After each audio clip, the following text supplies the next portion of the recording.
like to welcome you to the fifth annual Naval Heritage Evening. We have a rather remarkable program tonight with regard to the Battle of Guadalcanal. I want to make sure we give you some facts. Are there any Marines in the audience? Excellent. Good. I'm glad you're here. We want to talk to that for a second, but before we start the program tonight, the first thing I want to do is thank Raytheon Corporation, Raytheon Missile Systems, for their sponsorship of this event.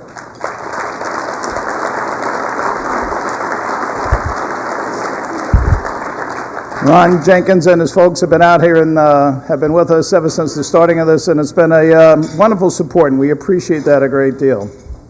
Tonight we have three great speakers, and that's no small feat, because you see, about an hour ago we had no speakers.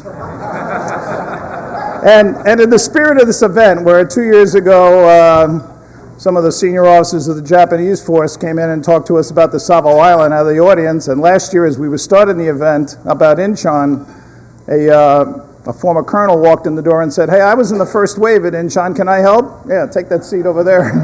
You know? So it's part of the spirit of the event. But Jim McComb graciously went to pick up one of our speakers tonight, Captain Calhoun, who is 98 years old, and was at the event.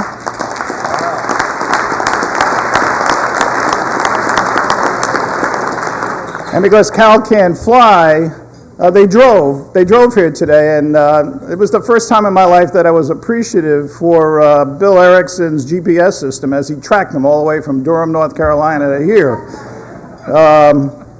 Jim Hornfisher had 3 flights canceled last night, and we weren't sure that he'd be able to make it, and when that was not Annette Hendrickson checking on her stock market account, it was checking every place in Travelocity to find him a route to get in here today, and he arrived an hour ago. So that's a great achievement. And of course, as would have it, the chief in the bunch, Chief Johnny Johnson, got here by himself, drove in and walked in and said, "I'm ready to go. I just had a glass of scotch. Where do you want me to sit?" So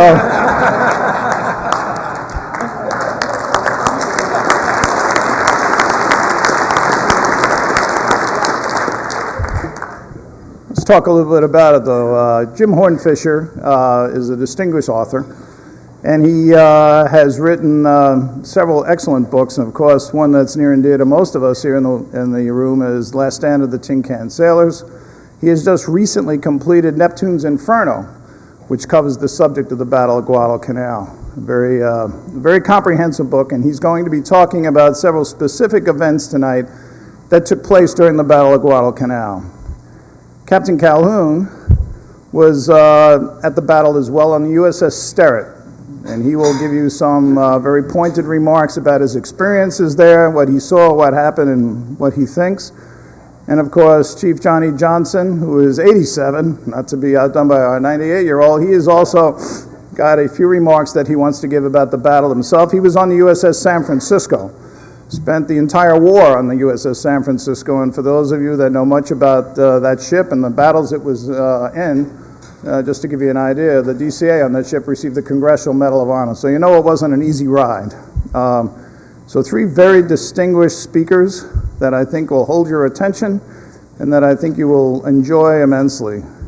At the conclusion of tonight's program, we'll be giving them certificates of appreciation, so I'd like you all to stick around when the presentations are over so we can do that. So let's set the stage. It's December 1941, a day that will live in infamy. And so you think about all the things about World War II, and a lot of folks think about World War II and how it was kind of something that we turned the tide at Midway and we went on. Well, you know, in August of 1942, 8 months since Pearl Harbor, we understand and figure out that we've got to stop the Japanese from cutting off Australia, because they're moving through the Solomons and they're starting to build an airfield at a place called Guadalcanal that nobody knows much about. And so with 8 months, virtually no preparation at all, the Marine Corps takes this on and prepares to land 16,000 men at Guadalcanal and fight an incredibly bloody battle that will go from August to February. It is also a time where the U.S. Navy is tasked to go down and engage, and they do. And this is why I asked that there were Marines. For years, we have always heard about how we left the Marines. And in some senses, I guess some people could say that's true. But the reality of Guadalcanal is that it is the bloodiest grinder battle of attrition at sea in World War II. We lost 5,000 men at Leyte Gulf. We lost 5,400 at Guadalcanal. The Marines lost 1,600. We lost 5,500. Outdid them by over 3 times. So it is not a cakewalk for the Navy. It is a pretty tough experience. It is a lesson in surface warfare. And I think tonight the presentations will drive that home. So without further ado, I'd like to ask Jim Fisher to come up and start the program.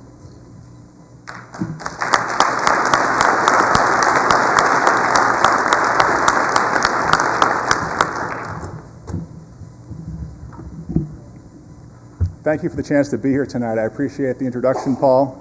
Captain Wren, thank you, Captain Erickson, Admiral Rout, Annette for getting me here, to Raytheon for sponsoring, and for all of you for spending some valuable time here tonight. The real attraction follows me, of course. We've got 2 men who are in the thick of this, and I want to make sure that I've got some time, so without further ado, I'll plunge in. On Friday, August 7th, 1942, 82 U.S. Navy ships manned by 40,000 sailors shepherding a force of 16,000 Marines reached their destination in a remote southern ocean and spent the next 100 days immersed in a curriculum of cruel and timeless lessons. No fighting Navy had ever been so bloodily and speedily educated. In the conflict that rolled through the end of that trembling year, they and the thousands more who followed them learned that technology was important, but that guts and guile mattered more. That speed was more deadly than strength, and that well-packaged surprise usually beat them both. That if it looked like the enemy was coming, the enemy probably was coming, and you probably ought to tell somebody, maybe even everybody. That the experience of battle forever divides those who talk of nothing else but its prospect from those who talk of nothing else but its memory. Some of these were the lessons of any war, truisms relearned for the 100th time by the latest generation to face its trial. Victory always tended to fly with the first effective salvo. Others were novel, the product of untested technologies and tactics unique to the circumstances of America's first offensive in the Pacific, that you could win a campaign on the backs of men who were expert in the lethal craft of combat-loading cargo ships, that the little image of an enemy ship on a radar scope will flinch visibly when heavily struck, that rapid partial salvo fire from a director-controlled main battery reduces the salvo interval period but complicates the correction of ranges and spots. In the far South Pacific, you were lucky if your sighting report ever reached this destination. Even then, the plainest statement of fact could be open to 2 or more interpretations of meaning. You learned that warships smashed and left dead in the dark of night could resurrect themselves by the rise of morning, that circumstances could conspire to make your enemy seem much shrewder than he ever really could be, and that as bad as things were for you in the midst of combat, they might well be far worse for him. You learned that you could learn from your opponent's success if your pride permitted it, and that the best course of action often ran straight into the barriers of your worst biases and fears, that some of the worst thrashings you took could look like victories tomorrow, that good was never good enough, and that if you wanted Neptune to laugh, all you had to do was show him your operations plan. The purpose of revisiting the story of Guadalcanal here tonight, and we're joined by 2 very well-informed eyewitnesses who know much more than I do, is to reclaim its history to the glory of the Navy's fighting fleet. And so let's just get a small bit of inter-service controversy out of the way on the table right now, shall we? On Guadalcanal, the men of the 1st Marine Division fought the only way they know how, bravely, aggressively, and victoriously. They won the fight for Henderson Field against repeated enemy assault. But the Marine Corps later would craft a sort of institutional anthem out of the idea that they won their victory alone, that the Navy somehow had abandoned them.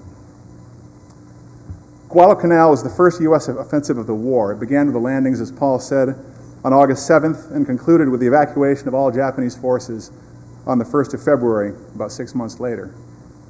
During that time, U.S. losses were heavy. Some 1,600 troops and Marines were lost in the fighting of the island. But at sea, the toll was far, far higher.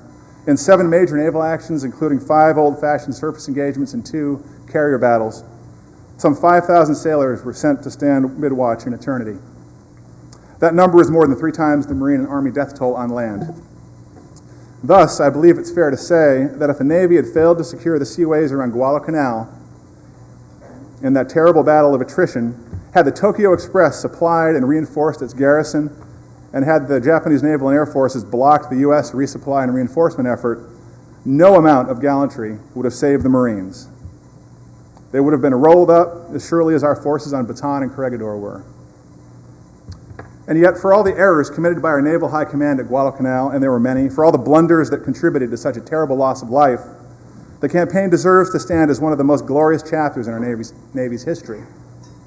At Guadalcanal, for the first time, the U.S. grappled with the Japanese at close range, fighting hammer and tongs until the U.S. had broken its enemy's will to fight. After Guadalcanal, the Japanese never again committed their heaviest ships, their battleships, to effective action. Their naval air force was a husk of its former self, and the logistical capability, the industrial capacity, and the combat proficiency of the U.S. was reaching new and long-awaited heights. It was the Navy's greatest trial in the nation's most urgent hour of need. Why do I say that? It sounds melodramatic, but it was true. It is important to highlight the utter novelty, I think, of the amphibious war in August of 1942 and the rush to D-Day that compelled swift action before careful preparation.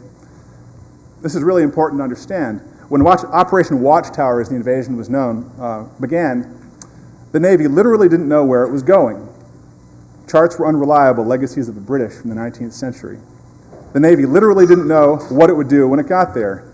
The Marine rehearsals for the landings conducted at Coral Island in the Fijis were a disaster. Theater Commander Admiral Gormley didn't receive a copy of the invasion plan until weeks after the Marines had landed. And there were bitter arguments over battle plans, namely how the carriers were to be employed during the landings and the days afterward. The Navy literally didn't know what day it was. One of our carrier task force commanders, Admiral Kincaid, forgot to account for the international dateline when he was leading his ships to the theater. Small embarrassment. The Navy could not feed or arm the Marines ashore. We were forced, of course, by the Japanese successes to withdraw the carriers and supply ships sooner than planned. And the Navy was not battle ready. Its principal combat ships had never trained together before. I won't go long tonight. As I said, I want to save time for the veterans of the campaign who have joined us, but I would like to give you just a couple of examples illustrating the problems of warfighting, leadership, and accountability that plague any combat operation, but which were especially pronounced at Guadalcanal. The first example is that of Captain Howard D. Bodie, the commanding officer of the heavy cruiser USS Chicago. He was nominally in command of a cruiser screening force defending one of the crucial entrances into Savo Sound on a night when his own admiral, his flag officer, unexpectedly removed himself from formation in order to attend a conference. Captain Bodie was left in command of his screening group, but never took station at the head of his column. On this night of smoke and fog, confronted with a confusing spectacle of an enemy flotilla suddenly in contact, Bodie blundered. He perceived his enemy far to the west, far from the actual location of the foe, and conned his flagship toward it. In effect, he steamed one of the most powerful U.S. combatants available that night, the USS Chicago, right away from the fight. As a partial consequence of this, and there are other causes that led to this, 4 Allied cruisers were sunk in the Battle of Savo Island: the Vincennes, the Quincy, the Astoria, and the Canberra. For our fleet, it was the costliest tragedy this side of Pearl Harbor, about 1,000 sailors lost in action. Now, there were many failures of preparation, communication, and leadership on that night. Captain Bodie's sins were the least of them. The officers responsible for the dispositions that night, Rear Admirals Kelly Turner and Victor Crutchley of the Royal Australian Navy, ignored aircraft sighting reports and misunderstood the utility of the new radar technology available to them. Nonetheless, after the campaign was over, months later, the Navy decided that it needed to cast blame for the disaster. Out of retirement came a great gray eminence of the pre-war Navy, Admiral Arthur Hepburn. Admiral King had put Hepburn in charge of an inquest into the causes of the defeat at Savo Island, Hepburn's mission was to locate the culpable inefficiency that would satisfy the Navy's need for a scapegoat. The fleet seemed to find it irresistible to refight the battle. Retrospectively, of course, wisdom abounded as to what commanders should have done, what risks they should have embraced or avoided, and it had always been so throughout history. There was a Roman general, Lucius Aemilius Paulus, who observed in the year 168 BC, "In every circle and truly at every table, there are people who lead armies into Macedonia." As Admiral Hepburn looked around at the available suspects, there was a long list of candidates to blame. Captain Reef Cole, the commander of the Vincennes, and the commodore in command of the other covering group, for failure to keep watch and for his persistent belief that the Japanese cruisers approaching him were friendly. Admiral Turner for not understanding the limits of the radar he was relying on. Admiral Crutchley for removing his flagship, the heavy cruiser Australia, from her patrol station in order to attend a planning conference without communicating his intentions up or down the chain of command. The Theater Naval Air Boss, Rear Admiral John S. McCain, for failing to report the cancellation of critical air searches on the afternoon before the battle. Rear Admiral Frank Blackjack Fletcher and Admiral Nimitz, too, even, for the inability to mediate a serious disagreement about the use of our 3 aircraft carriers in the operation. Admiral Gormley Comstopac for his absorption in detail and his absence in mind and spirit from the combat zone.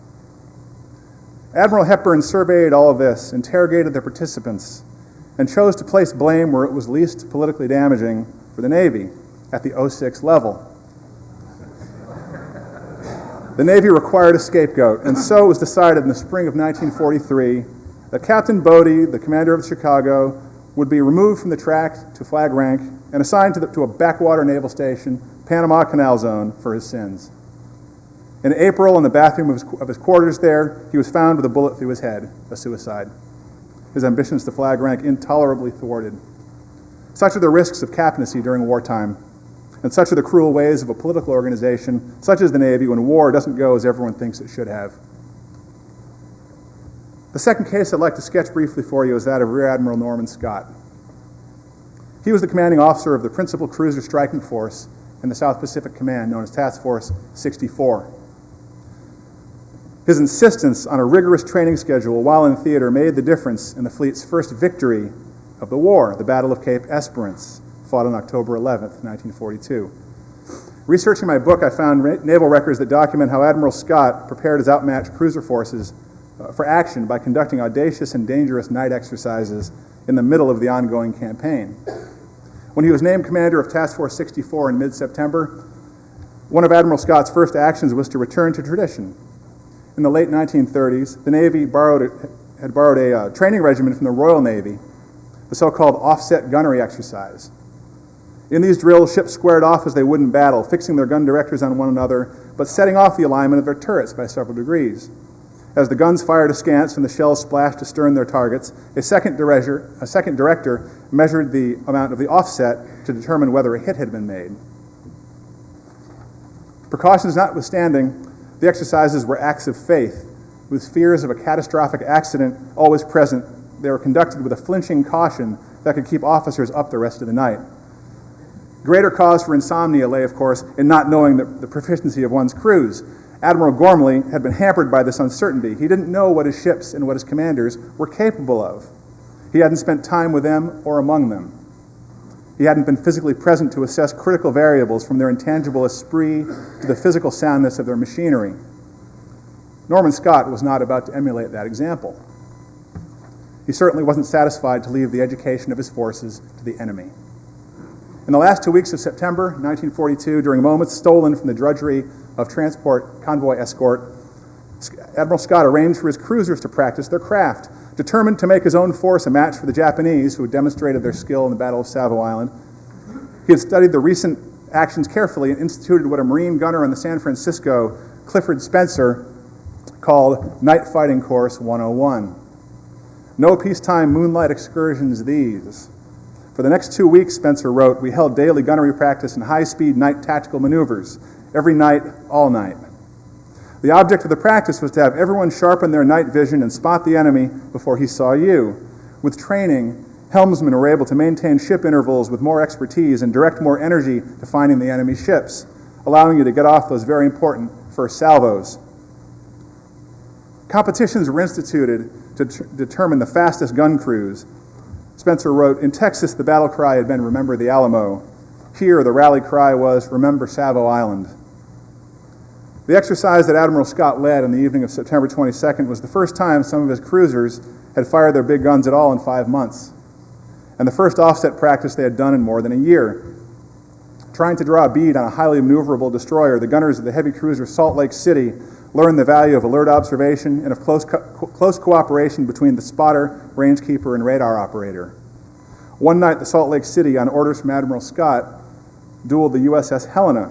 The Salt Lake City pushed the limits, charging the light cruiser at 24 knots and landing a first salvo offset straddle from 23,000 yards, more than 13 miles away. Doctrine called for heavy cruisers to open fire in good weather from 20,000 yards, but radar, the Navy was just learning, could bring even better results, allowing engagements to begin at ranges during daytime as great as 30,000 yards. In June, after the Battle of Midway, radar was being touted as the outstanding development of the war in fire control. But studying the reports of battle coming back from the front, Admiral Nimitz drew the only reasonable conclusion. He wrote, "We are still not getting all that we should out of this splendid instrument." Scott understood this. When his ships were firing on towed sleds, he ordered the sleds wrapped with metal and wire mesh to provide a crisper radar return. Good commanders help their men get past their limitations, be they mechanical or psychological. The lessons Scott's fighters learned were duly circulated in fleet-wide bulletins. The problem of buck fever, the initial overeagerness of gun crews firing before solutions were ready, had only one cure: the sobriety that came with experience. Special effort had to be made to keep fire controlmen informed of radar readings whenever a ship began the game of musical chairs that was going to battle stations. As key people changed stations, the flow of critical information could freeze. On some ships, including Scott's own flagship, the San Francisco, the first salvo from the main battery reliably knocked out the delicate instrumentation of the FC radar. The shock of the main battery could jolt the foremast hard enough to throw the man aiming the director off his target, sometimes carrying the aim of the searchlight operator with him. In a light rain, those searchlights were ineffective beyond 5,000 yards in any event, like automotive high beams in a fog bank. Cold guns were full of surprises with their quirky ballistic properties, and as always, a ship-to-ship shootout after dark was a harrowing affair that confounded the senses, like riding a galloping bronco through a foggy night while aiming a rifle at a target that lies beyond a burning building. Simply put, there were no panaceas to defeat the sailor's age-old foe, Murphy's Law, and the universal problem of entropy. But Admiral Scott overcame this. With excellent fighting captains under him, such as Gilbert Hoover, commanding officer of the light cruiser Helena, and Charles McMorris of the San Francisco, Scott pulled together a fighting team that got its act together, just in time to surprise and defeat a Japanese cruiser force on the night of October 11th. Scott's force sank a cruiser and 3 destroyers and heavily damaged the second cruiser. Scott taught his light forces how to fight in those idle weeks in September, and it paid dividends barely a month later. But his reward in the following weeks was to be sidelined, replaced in command by a 2-star with slightly more seniority, Rear Admiral Dan Callahan. He was a very popular former skipper of the San Francisco and Admiral Gormley's former chief of staff. He was entitled to that position, but it came at terrible cost to combat experience. Callahan apparently did little to carry forward Scott's techniques in the battles he directed a month later. Against a force of Japanese battleships and cruisers on the night of November 13th, which we'll hear about momentarily, both Callahan and Scott died on their flag bridges. Scott, that brilliant innovator, was killed by a salvo from Callahan's flagship, the San Francisco. Guadalcanal taught a curriculum of cruel and timeless lessons. The sturdy, durable triangle formed along the axes of careerism, warfighting, and accountability is a theme that runs all through the story. My soon-to-be-published book, Neptune's Inferno, offers many more examples than we have time for now. Let's never underestimate the centrality of the Navy's role at Guadalcanal, in spite of everything I've just said. Despite the fiascos that were the products of imperfect humanity and the implacable chaos of war, and because of the gallantry of thousands of unheralded warriors, the U.S. Navy, in 100 bitter days, discovered its warrior spirit. In the 7 sea battles that make up the campaign, America broke Japan's will to fight. Midway was an important victory delivered in a single day, which stopped Japan's flood tide. But only at Guadalcanal, a sustained, bloody contest of wills, did the U.S. prove it had the implacable desire to smash back, matching the imperial war machine blow for violent blow. After Midway, the Japanese had the resources and will left to launch several offensive drives against Allied territory, but after Guadalcanal, it was 3 years of retreat. For that, credit the Surface Navy. Thank you.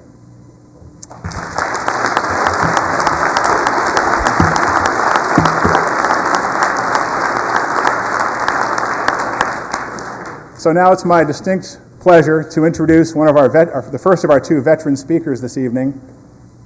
Captain Calhoun was the gun boss on the destroyer USS Sterett, which was in the thick of the action on the famous battle on the night of Friday, November 13th, 1942, the so-called First Naval Battle of Guadalcanal, also known as the Cruiser Night Action. Later, he served as commanding officer of the USS Dewey, whose claim to fame was enduring the famous Typhoon of 1944, which has its own literature. So without further ado, I will listen with tremendous eagerness to what Captain Calhoun has to say tonight. Thank you very much.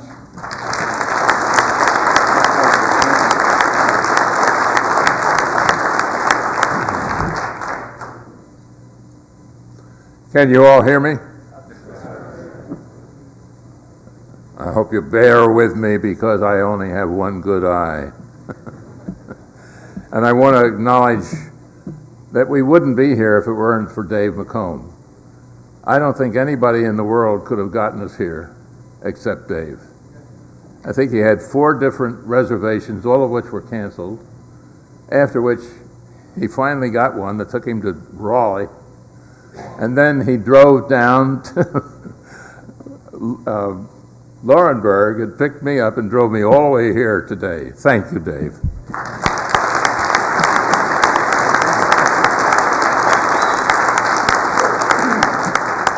Admiral Rout, ladies and gentlemen, I am truly honored to have been selected as a recipient of the Surface Navy Association's Historical Remembrance Award and to speak to you about events which occurred some 68 years ago. I will do my best with much humility and a special prayer that I may be assisted by some much-needed divine assistance. Vice Admiral Rout's letter to me at the stage set the stage for this talk. He stated that this year SNA, quote, will highlight the magnificent achievements of the Battle of Guadalcanal, including the often unheralded efforts of so many sailors, both officer and enlisted, who faced difficult missions but triumphed with honor and bravery, unquote. He suggests that I share my experience as a member of the officer community during my time aboard the USS Sterett, DD 407. I welcome the opportunity to pay tribute to the heroic actions contributed by such giant characters as Admiral Halsey, then the commander of South Pacific Force, and General Vandegrift, the commander of the 1st Marine Division on Guadalcanal. When the risks were at their highest and the odds seemingly insurmountable, they made the courageous command decisions without which the battle could not have been won. Turning next to Admirals Callahan and Scott, both of whom had been killed in the first few minutes of the action, no higher tribute could be paid to them than these words excerpted from General Vandegrift's message to Task Force 67 following the action. Quote, to Scott and Callahan and their men, who with magnificent courage made success possible by driving back the first hostile attack, goes our greatest homage. In deepest admiration, the men of Cactus lift their battered helmets in proud salute, unquote. My sharing of experiences aboard the USS Sterett will focus on my shipmates and brother officers who, although they were of lower rank, were still of critical importance. They were responsible for generating the esprit de corps and the combat readiness of those who served under their leadership. What follows will be an eyewitness account of what it was like to be a junior officer aboard a destroyer during the Guadalcanal campaign.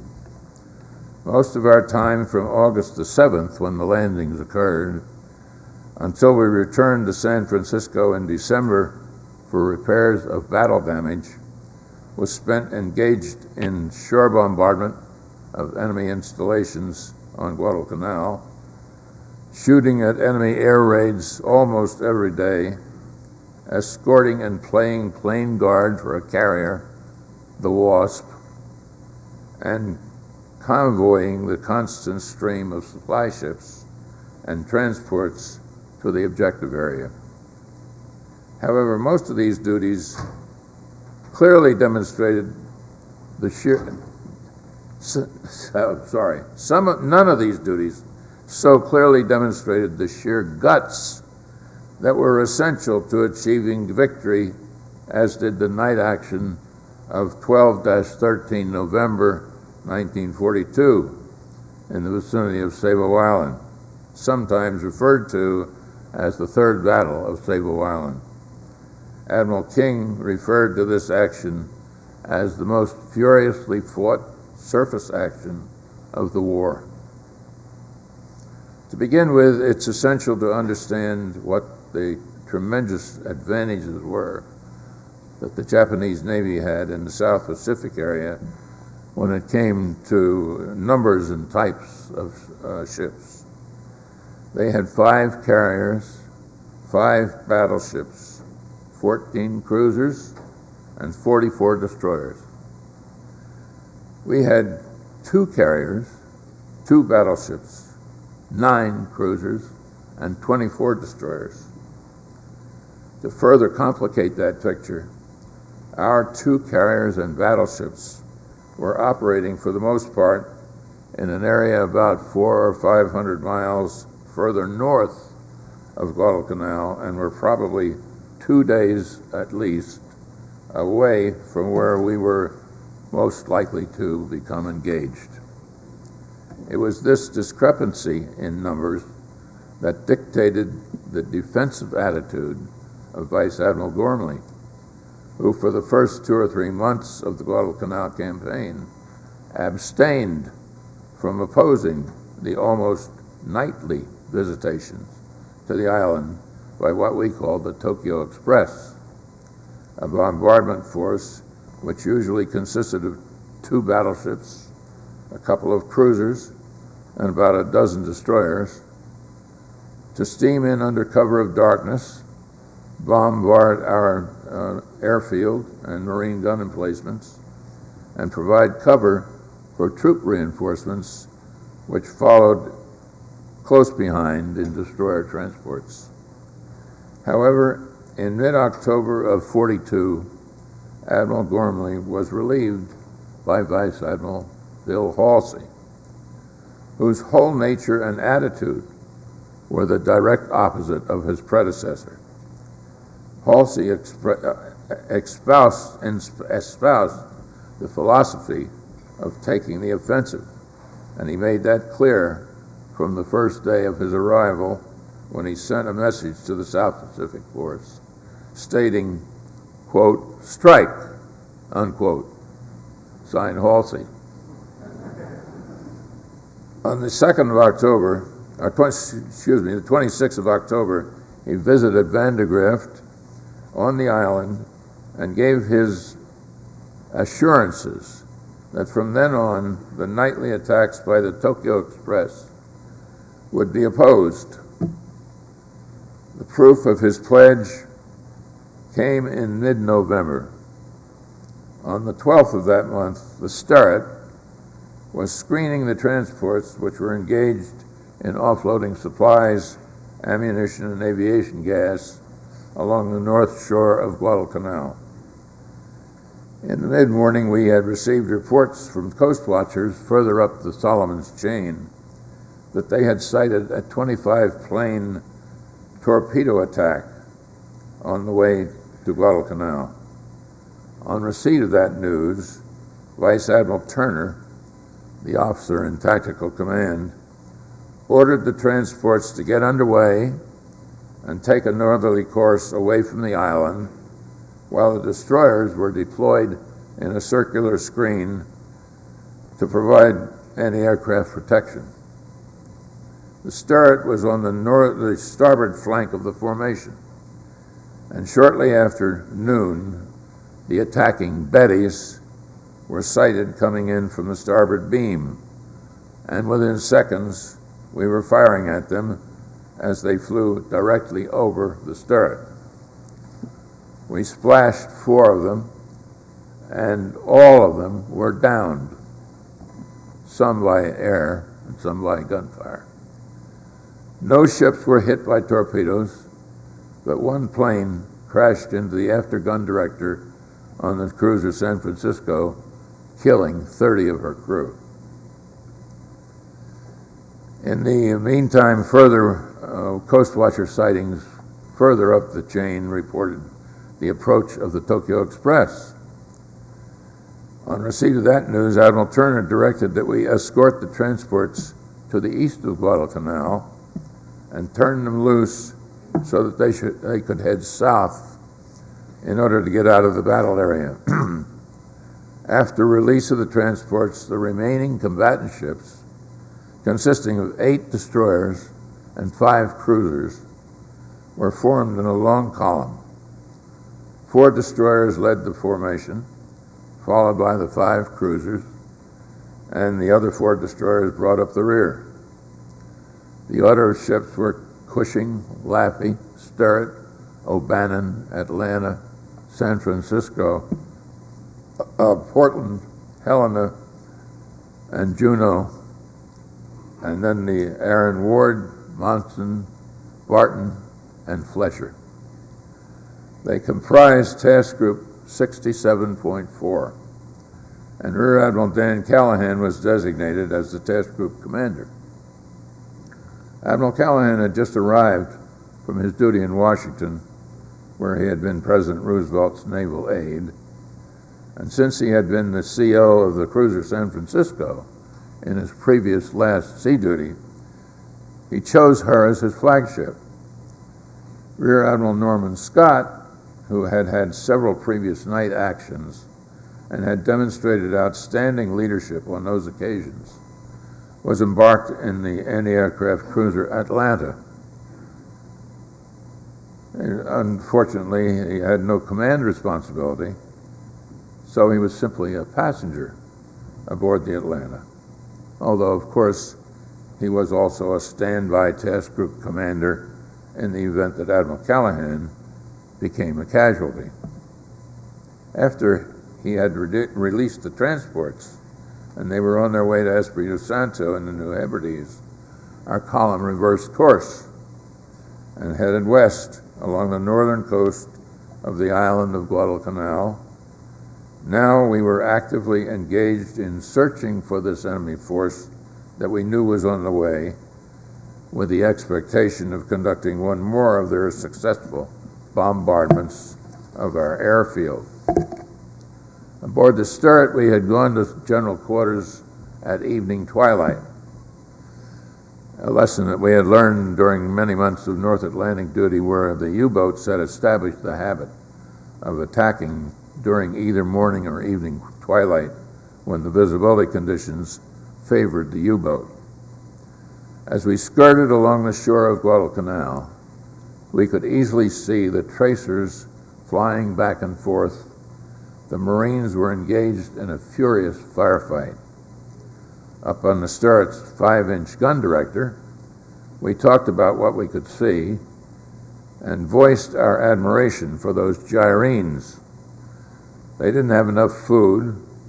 They were short of ammunition, although we had delivered some that very day. They were being attacked by high-level bombers almost daily and by battleship gunfire almost every night. We were in close contact with many of them when we delivered supplies, for we would offer them the opportunity to come aboard for a hot meal and to obtain toilet articles from our tiny ship's store. So we had seen firsthand how they looked and we had listened to their stories of combat with a tough and determined enemy. It was obvious that they were having a tough time of it, yet not one of them ever complained or expressed any doubt that they were going to be victorious. By comparison, aboard the Sturt, we were well off. We had clean clothes. We could take a shower every day.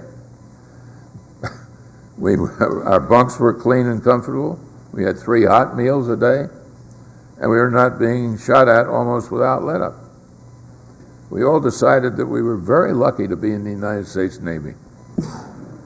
As we proceeded westward, we could smell the wild honeysuckle, which adorned the shoreline, and at the same time, we could hear the constant noise of gunfire. It was an eerie combination.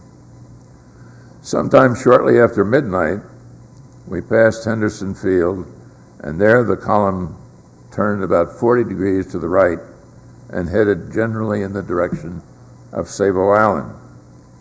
It was a dark night with occasional rain squalls, and I wondered if we were going to be detached to make a torpedo attack.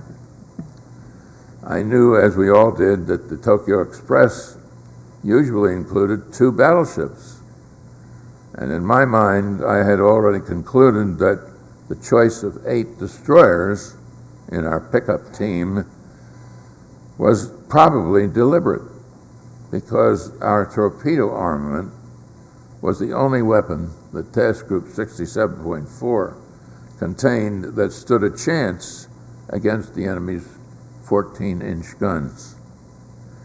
However, there was no hint of what tactics we would employ, and we barreled on at 21 knots, and I spent the next few minutes scanning the dark horizon, looking for the approaching enemy force. At about 1:20 in the morning of Friday the 13th of November, the Helena, which was equipped with surface search radar, reported a contact at 27,000 yards. On the Sturt, we did not have the SG radar, nor did the San Francisco, the OTC's flagship. But with the advantage of the Helena's reports, we were able to acquire a large target on our fire control radar at a range of somewhere short of 20,000 yards. And soon we had a solution on it. We were ready to open fire. With both forces proceeding at 20 or 21 knots, the range was closing rapidly.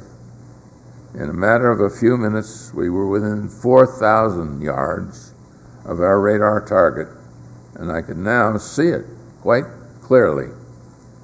It was a Congo-class battleship, and its towering superstructure reminded me of the Empire State Building. And to the gun captains, who were waiting patiently and breathlessly for some news as to what we could see, I told them that I was looking right into the superstructure of a battleship, and that it looked like the Empire State Building. I don't suppose that was a very comforting thought, but events were now moving so fast that they didn't have long to worry about it anyhow. I was keenly aware that those turret guns that were pointed in our direction were 14-inch, but for the moment we seemed to be so close to them that they couldn't depress those huge cannons low enough to hit our little destroyer. At this point, we had not received any word as to our plan of attack, and the lead battleship, for we could now see that there were 2 of them, turned on his largest searchlight and swept its beam down our column, starting with the Cushing, and then turning it to the Laffey, then the Sturt, then the O'Bannon, then the Atlanta, and finally the San Francisco, where it rested just long enough to allow the Helena, with beautifully accurate gunfire, to put it out of action.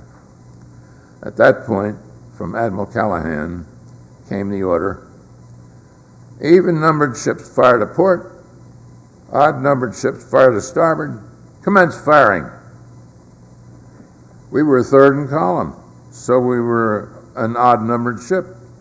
That meant that we had to abandon the solution for hitting the battleship, which turned out to be the Hai, the Japanese admiral's flagship.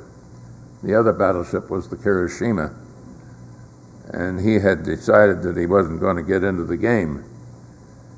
He never engaged us, and he withdrew.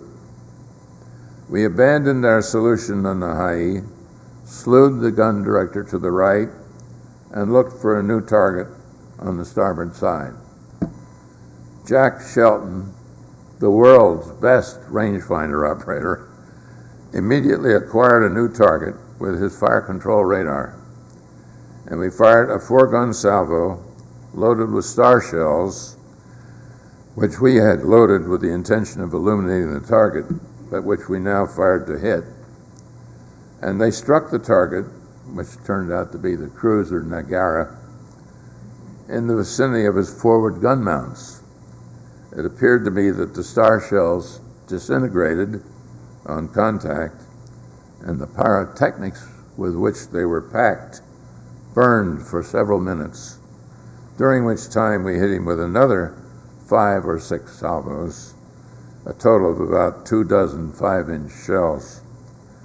Now the O'Bannon, remember he was just behind us, came into our line of fire, and we had to check fire.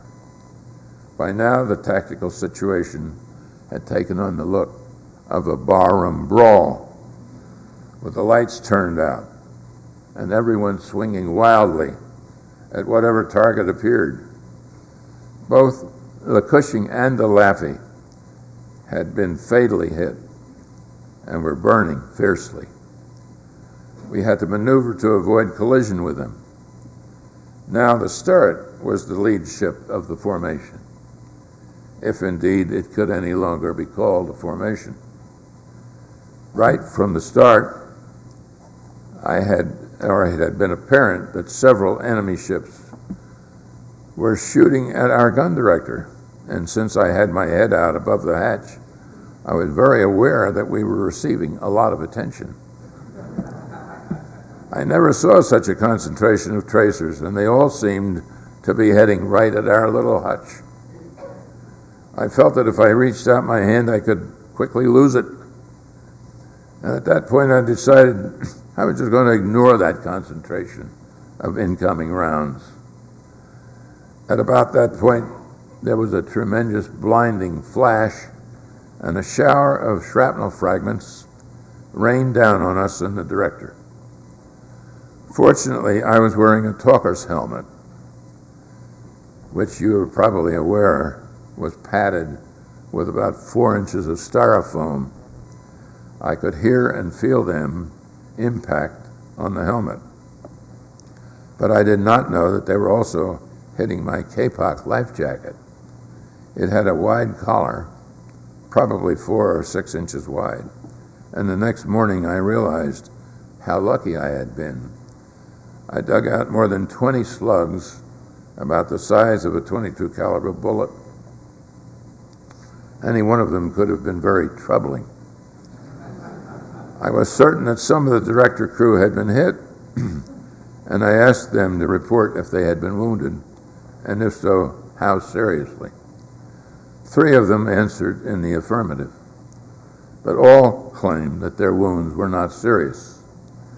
Actually, Byers, a second-class bosun mate, who was the director trainer and was seated right next to me on my left, was hit in the neck, and I was most concerned about him, although when I reached my hand around behind his neck and felt no arterial bleeding, I decided that his wound was probably not too serious. The other 2 were Ensign J.D. Jeffrey, our assistant gunnery officer, who was adjacent to me on the right side at a level about 2 feet lower than me.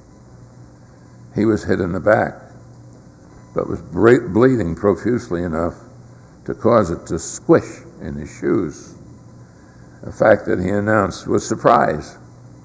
rather than with alarm or complaint. As it turned out, the rangefinder operator, Fire Controlman First Class Jack Shelton, was the most seriously injured of the three. He also had been hit in the back and had to be transferred to the base hospital when we reached Espiritu Santo 2 days later. I asked if any of the three needed immediate medical attention and excused them to leave their general quarters station to go below to the battle dressing station, which was in the wardroom. All of them refused to go. Just moments later, the battleship Ha'i came into view, crossing ahead of us from left to right.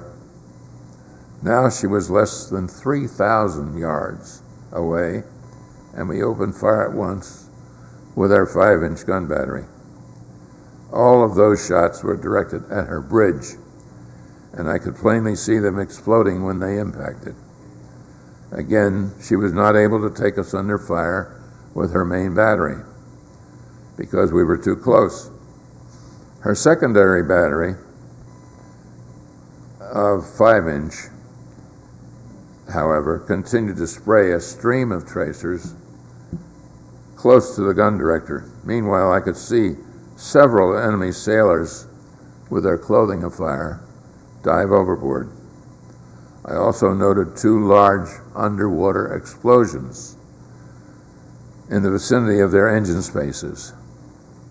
Now, Captain Coward, some name for that skipper, had to turn hard right and go to flank speed, 25 knots, to avoid collision with our foe. We had opened out about 1,000 yards ahead of the battleship when we saw a lone Fubuki-class destroyer on our starboard bow. She was only 1,100 yards away and clearly visible. I noted the 2 twin 5-inch gun mounts on her stern and realized she hadn't seen us. Her guns were all trained fore and aft, and in a matter of seconds, we had opened fire. Our first 4-gun salvo hit squarely in her bridge, where they exploded with lots of fireworks, and 4 seconds later, we fired a second salvo, this time hitting her squarely in those 2 after-section twin mounts. When they detonated, the entire after section of the ship exploded. We had apparently hit her magazine, or the fires that had hit her twin mounts flashed down into the magazine. And as we watched, the whole after section of the ship glowed red from the heat. This was a spectacular sight, and it was devastating. I must admit that as gratified as I was over our accurate gunfire, I could not erase from my mind what it must be like over there in that inferno. And I actually felt sorry for those poor sailors. They were enemy, but they were human beings. It appeared to us that she was fatally wounded, and we turned and passed close aboard, and her main deck appeared to be awash. Now, as we started to withdraw from the battle area, our thoughts and actions focused more on our own situation. I had been aware from the time that we engaged the cruiser that we had been hit in the vicinity of gun number 3.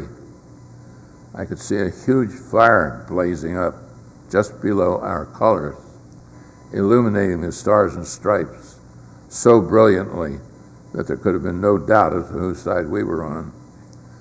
I heard confusing snatches of conversation over my sound-powered telephone, but I could not raise any response from gun number 3.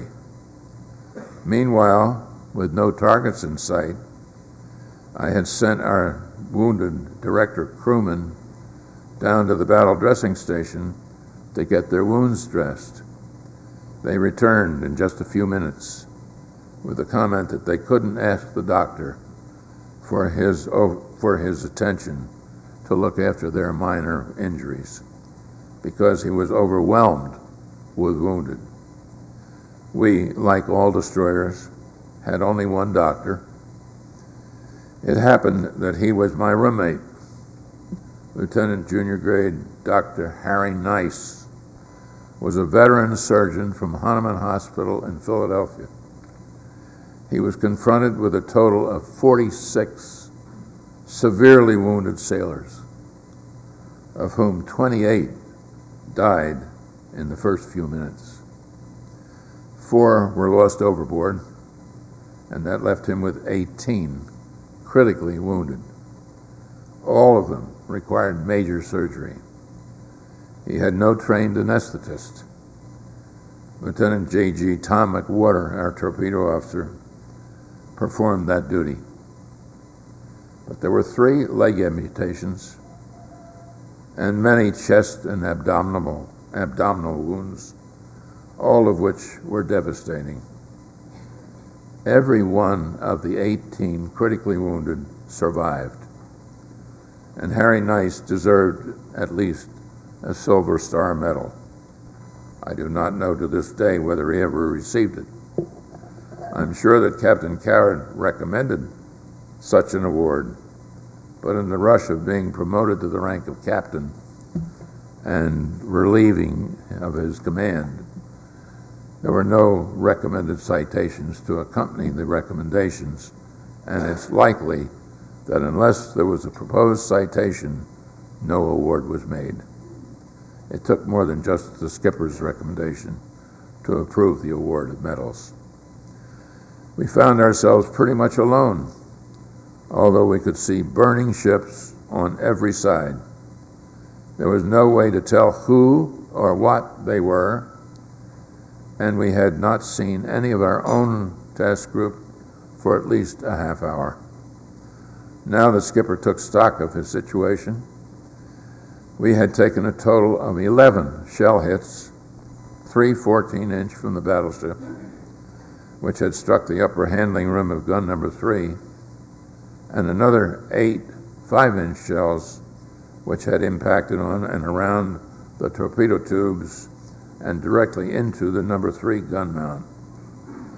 While these hits had demolished the number 3 gun mount and killed all of the gun's crew and all of the upper handling room crew, and severely damaged the torpedo tubes, we soon got the fires under control, and a quick inspection determined that we had no hits below the waterline. Following a tour of the damage caused by our enemy gunfire, the captain assessed our situation and decided that it was time for us to get the hell out of there. That was no easy task, for our radar had been disabled, the gyro compass was out of commission, the steering engine was damaged, and in general it was a navigator's nightmare. However, Lieutenant Frank Gould, the exec and navigator, did a superb job using his fathometer and matching water depths on the chart. By using his sonar to range on the island of Guadalcanal, he was able to recommend safe courses to the skipper, and we managed to get ourselves out of there.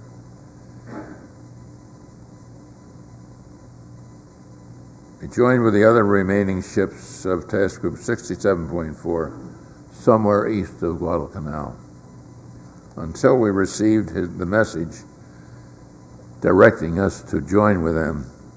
We had concluded that we might be the only U.S. ship to have survived the battle. As we steamed toward his position being the position of the Helena, which he had signaled to us, we were able to see the composition of the remaining force. There were only 3 destroyers, plus the San Francisco, Helena, and Juno, which meant that the Cushing, Laffey, Barton, Monson, and Atlanta had all been sunk. The Portland and Aaron Ward had both been so badly damaged that they had to be towed to the island of Tulagi, where they could be repaired enough to enable them to proceed under their own power to a shipyard either in Pearl Harbor or in the continental United States. Excuse me, that's just my cane falling. The Sterett took screening station on the port bow of the formation. I had relieved Tom McWhorter as the officer of the deck at 03:45, so I was on the bridge when we joined up with this small group of what remained of Task Group 67.4. As we steamed past the port side of the cruiser San Francisco, now only about 200 yards on our starboard beam, I surveyed her port side with my 7x50 binoculars. I counted 26 shell holes on her starboard side. We soon learned that she had some 250 severely wounded men aboard. We were just beginning to comprehend the cost of stopping the Tokyo Express. Formation speed was 21 knots, and at about 11 o'clock we were called to general quarters because a single unidentified aircraft had been sighted. In just a few minutes it was identified as a B-17. So we secured from general quarters, but I remained out on top of the gun director where I could observe the cruisers, which were in column, with the Helena leading, followed by the San Francisco, and then the Juno. I was most interested in examining the Juno with my binoculars, for I knew that she had been torpedoed during the night action. And I was curious and puzzled because she was maintaining a speed of 21 knots, and I could see no visible signs of damage. I admired the way she looked, like an overgrown destroyer with a bone in her teeth. A beautiful sight. I had just been watching one of her signalmen sending a semaphore message, and as I lowered my binoculars, the Juno simply blew up. Disintegrated would be a better word. There was a loud boom, and then a huge cloud of smoke and flame which shot skyward to at least 1,000 feet. I watched whole 5-inch guns fly through the air, and other large debris, and people. For the force of the explosion could be felt aboard the Sterett. I watched to see what was left, but as the smoke gradually cleared from the surface of the sea, I could see nothing. Not a head, not a life raft, not a life ring, not anything. It was my impression that there were no survivors.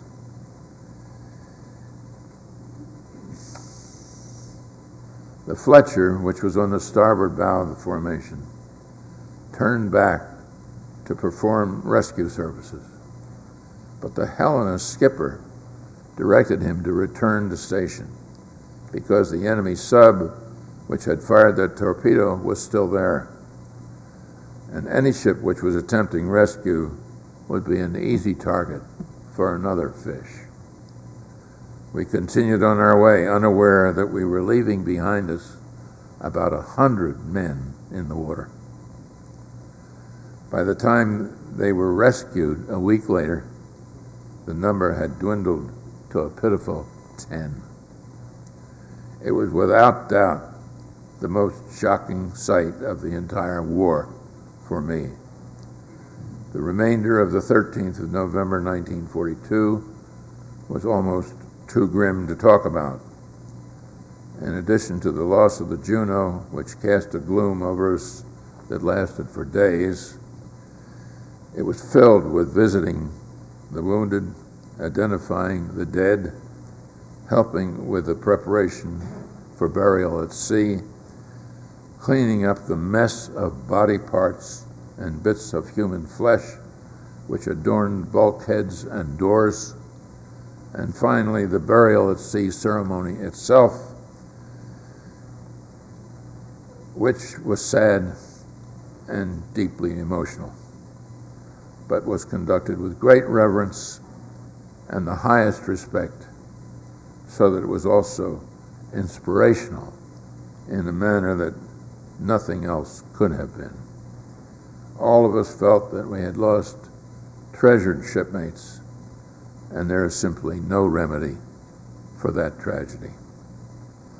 So now it's time to return to an appraisal of the officer community and its performance at the Battle of Guadalcanal. We who were there already know that the enlisted community distinguished itself with superb courage and indomitable spirit. We also know that the senior officers as a group were outstanding. Beyond that higher echelon, I can speak as an eyewitness to the performance of the officers on the Sterret, who were generally representative of all surface ship officers. Commander Jesse G. Coward did a great job as the commanding officer. Lieutenant Frank Gould proved himself a hero by the admirable job he did as exec and navigator. Lieutenant Hugh Sanders, our chief engineer, was deserving of the highest praise for the way the engineers answered all bells, and despite being trapped below decks, unable to see what was happening and knowing that we had sustained damage from shell hits, they remained calm and performed their duties as the proud professionals that they were.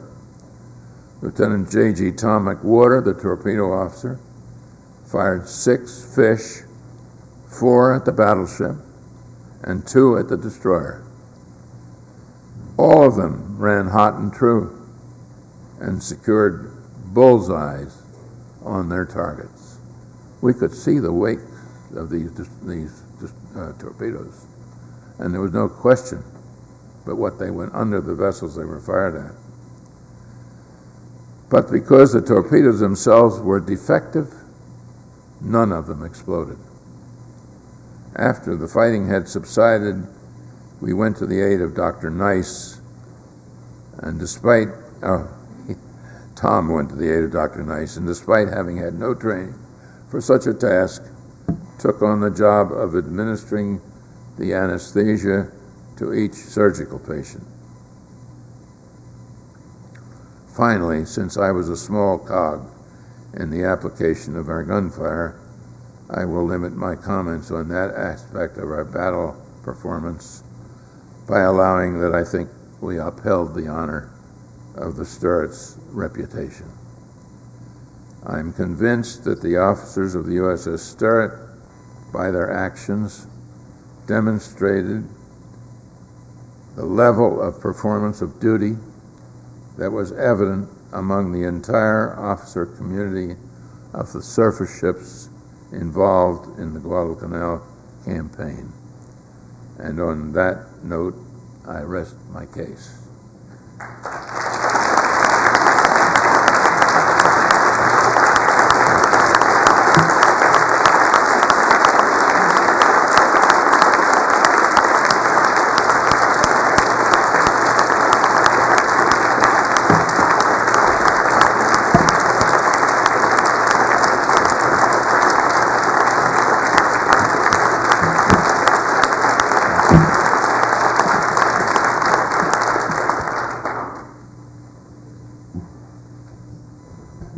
What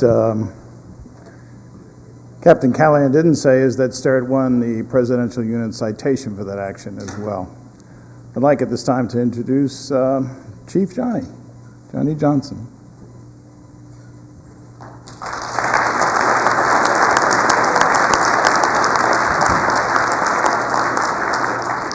It's an honor to be here and to visit with you folks and get acquainted with one here and there.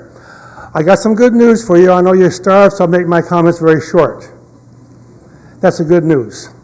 I want to tell you something, too, that I served aboard the San Francisco all during the war, and what he was talking about, my friend, the Captain Calhoun, that was great news. And everything is just absolutely correct that he said about it. I'm going to make it very short because I want you all to read the book. I read the book. This is the one by James Hornfisher. And this is something that'll tell you all about the little details of this particular battle. Now, when we think of the Battle of Guadalcanal, remember there's lots of different battles of Guadalcanal. The Guadalcanal Island was just one island. There's always some activity going on. Actually, for about 3, 4 months, 5 months, there was a dogfight every day over the island. What was this war all about? Why was that island so very, very valuable? I think it says so in the book. You have to read it yourself, but I'll add a little bit to it. It says that the fact is that the war there, why did the Japanese want that island so important? They built a landing field, and they weren't paying attention, and you know what happened? The Marines went aboard and took the damn place, and they got pissed off for many months, and they wanted it back. And on that score, I'll tell you something else a little bit about those Marines. In my reports, and what I understand about the wars, Japanese had been always going for the country that had no defense. Japan, Manchuria, and on and on. And of course, they looked at Australia and says, this is the right place for us. That's what they wanted. That's what it's all about. And when they got to Guadalcanal, with all those Marines, most of them were 20 years old, and that about, they couldn't win. They wasn't able to win that particular battle. That was their first major defeat in army, hand-to-hand, and so on. So Guadalcanal was a very, very important spot because for that was a landing spot in order for Japanese to invade Australia. The Battle of Coral Sea, what was that all about? We lost, but we won because they weren't able to land 10,000 troops, which was there ready to invade northern Australia. This is all about Australia and, of course, in there about America. Why did Japan go to the Solomon Islands to fight the war about? Why didn't they come to San Francisco? Why didn't they take Honolulu? We don't know. Down there it was easier. And then they could get peace. They didn't realize how fast America would come to life and take over. We had that 1 year we needed. So that's what that was all about. So I want to make it very short. It's in the book, you'll read it. And it's a great story. I read it. I love it. I'll tell you something else. When I read this book, well, let me add a little difference. As you know, fellows, you've been in the battles and the wars and so on. You, as a sailor or as a Marine or whatever you had to be, you think about all the rest of your life. I think about many different little scenes that took place during the war. I think about them all. All of a sudden, I get this book in the mail, and I read the damn thing. I couldn't sleep for 3 nights. I had to read it again because I read things that was about my life. I was there for all the things that he's writing about. I didn't understand them to the degree that he brought them out. This is a great book for you all to read. You'll love it. You'll keep it. You'll give it to your children. As soon as I get a chance, I'm buying 10 for my family because they all need to read it. It's a very important book. So now I'm going to close with one little bit because I know you're hungry. The battle ended. I'm not going to get into all the details. Only about the Juno. Only about the Juno. This is a nice broad daylight. The Battle of Guadalcanal is over. Remember, the Battle of Guadalcanal is about the night battle with the battleships and so on. San Francisco survived. The Stuarts survived. And here we are, burying our dead, taking care of the wounded. It was a heck of a big job. This all took place on a dark night aboard ship. 200 casualties in 15 minutes. That means a lot of people needed help. Well, so we pulled up in order to do some burial and clean up things. And the Juno was kind of along with us, not too far away. What do you think they did? They come to help us. They sent a boat over with the doctor and 2 corpsmen. One corpsman is alive today in Poway. His name is Palmer. I talked to him on the telephone a few months ago. These 3 men came aboard to San Francisco to help with our wounded that were still alive. And as they turned around and looked, they saw their ship blow up. Think of how they thought about that. I think about these men all the time to watch that show of seeing this ship blow up. Now, I'll tell you how about that happened. Here we are cruising very slowly about this time. And because my supply officer said, Johnny, check all the storage room to make sure there's we got food to get to San Francisco or at least to Honolulu. So I started in the very beginning of the ship, the San Francisco, to check the first hole for beans and stuff like that.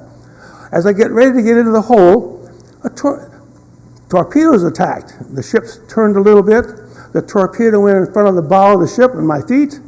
Didn't hit anything, but the other one came at the San Francisco, and these are good torpedoes, but they was doing a little bit of this. When it got to San Francisco, he went underneath and came up and hit the Juno. How is that for life? That's the way luck turns out, and that's the way things turn out. Anyway, folks, that's just a little bit of this story. Read the rest of them in the book. And I'll be walking around. If you want me to talk to you, I'm happy to do so. Good night.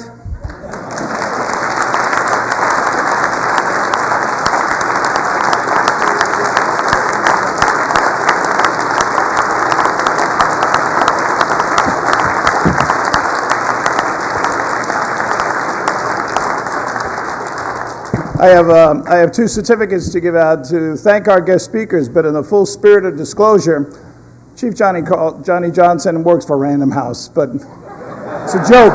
It's a joke. Remarkable. I'd like to read the following certificates of appreciation. I'm going to read the right one. Read the correct one. Yes, thank you, Chief. Some things never change. What's so funny? No. The Surface Warfare Historical Remembrance Award is presented to Chief Petty Officer Richard Johnny Johnson, United States Navy. During the Battle of Guadalcanal, you served aboard the heavy cruiser San Francisco, CA-38, commissioned in 1934 under the command of Captain Royal Ingersoll. San Francisco would play a major role in World War II naval battles, earning 17 battle stars and the Presidential Unit Citation for service in the Battle of Guadalcanal. During the events of 12 to 15 November 1942, San Francisco would serve as Rear Admiral Daniel Callahan's flagship in a pitch-black restricted area between the islands of Savo and Guadalcanal. San Francisco engaged a superior enemy task force at ranges from 2 miles to 700 feet.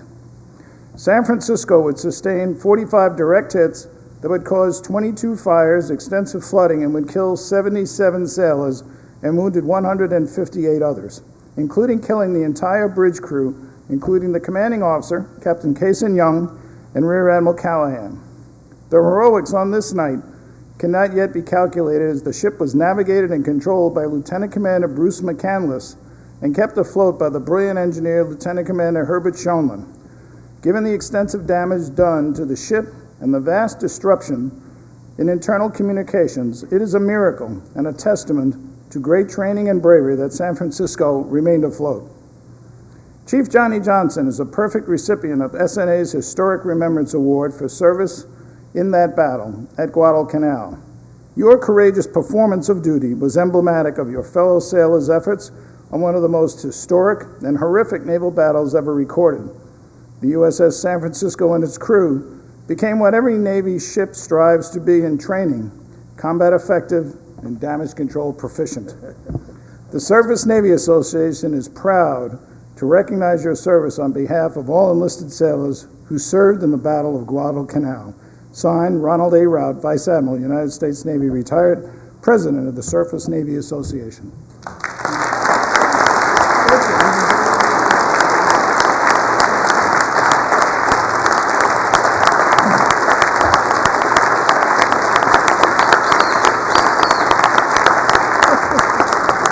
For the archives.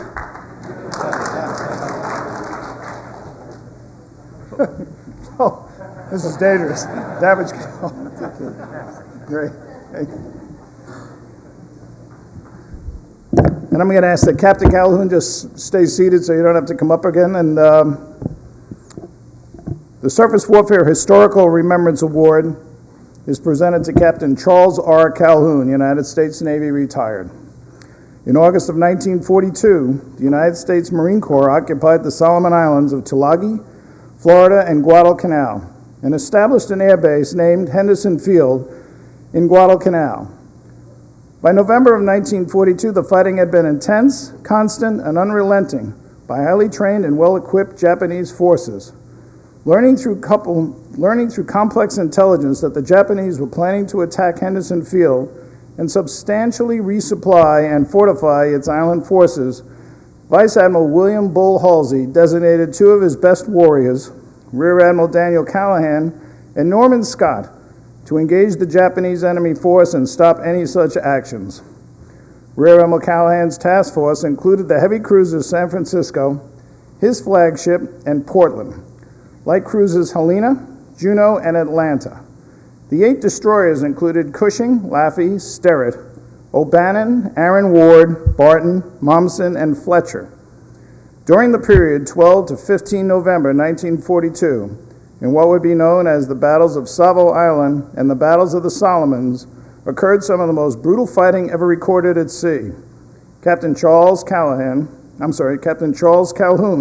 serving on the USS Sterrett, DD-407, engaged the Japanese cruiser Hai, flagship of Vice Admiral Abe, at a distance closer than underway replenishment range, along with sister ships Laffey and O'Bannon, and inflicted major damage to Hai and wounding Vice Admiral Abe, and so profoundly damaging the ship that his communications were cut off and his judgment clouded by his wounds. Inability to communicate and assess battle damage of a challenging U.S. force, which then drove the force off and saved the battle. Force's eyewitness would report that the fight at sea resembled a barroom brawl after the lights went out. When the smoke settled over the tenacious battle, both Rear Admiral Calhoun and Scott would be killed in action. The only 2 ships of the aforementioned task force that were operationally fit for further service were the light cruiser Helena and the destroyer Fletcher. Captain Calhoun's distinguished service as a junior officer in this battle was representative of the officers who served so capably and bravely on those fateful nights in one of the most horrendous and sacrificial naval battles of World War II. The Surface Navy Association applauded your performance and leadership, as well as that of the other officers who served courageously in these battles, whom you represent. Congratulations and thank you. Signed, Ronald A. Rout, Vice Admiral, United States Navy, retired, President, Surface Navy Association.